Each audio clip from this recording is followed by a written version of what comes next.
$৩৫,০০০ drone বনাম $৪ million ক্ষেপণাস্ত্র। Israel Iran সংঘাতে এখন সবচেয়ে বড় প্রশ্ন, কে বেশি এগিয়ে, আক্রমণকারী ড্রোন নাকি প্রতিরক্ষামূলক ক্ষেপণাস্ত্র? চলমান উত্তেজনার মধ্যেও ইসরায়েলের শেয়ার বাজারে দেখা গেছে অপ্রত্যাশিত উত্থান। TA-125 সূচকের এক অধিবেশনে 4% বেশি বেড়েছে। বিশ্লেষকদের মতে বাজার তাৎক্ষণিক ক্ষয়ক্ষতির চেয়ে দীর্ঘমেয়াদী সামরিক সক্ষমতা ও কৌশলগত সুবিধা হিসাব করছে। ইরানের কৌশল মূলত স্যাচুরেশন ওয়ারফেয়ার, অর্থাৎ নির্ভুলতার চেয়ে পরিমাণের ওপর নির্ভর। প্রতিবেদনে বলা হচ্ছে, শাহেদ ধরনের একটি ড্রোন তৈরিতে খরচ প্রায় $৩৫,০০০, কিন্তু তা ভূপাতিত করতে যে ইন্টারসেপ্টর ক্ষেপণাস্ত্র ব্যবহার করা হয় তার প্রতিটির খরচ কয়েক $1 মিলিয়ন পর্যন্ত।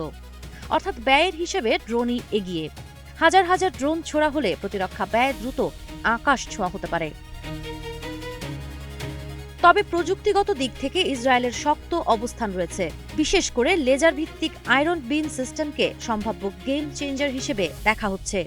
প্রতি শটে যার খরচ মাত্র কয়েক ডলার বলে ধারণা করা হয়, কিন্তু এখনও এটি সীমিত পরিসরে মোতায়েন আছে। ব্যাপক ড্রোন ওয়েভ ঠেকাতে এখনও পুরোপুরি প্রস্তুত নয়। এখানে মূল লড়াই শুধু আকাশে নয়, শিল্প ক্ষমতা ও অর্থনীতিতেও।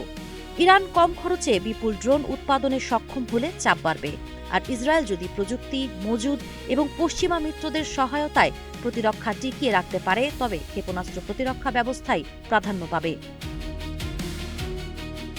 সবশেষে প্রশ্ন একটাই, সংঘাত স্বল্পমেয়াদী হলে ক্ষেপণাস্ত্র ও প্রযুক্তি এগিয়ে থাকতে পারে, কিন্তু দীর্ঘস্থায়ী হলে সস্তা ড্রোনের সংখ্যাই কি গেম বদলে দেবে?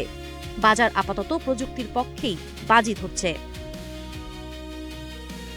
সাবা খান, নাগরিক প্রতিদিন।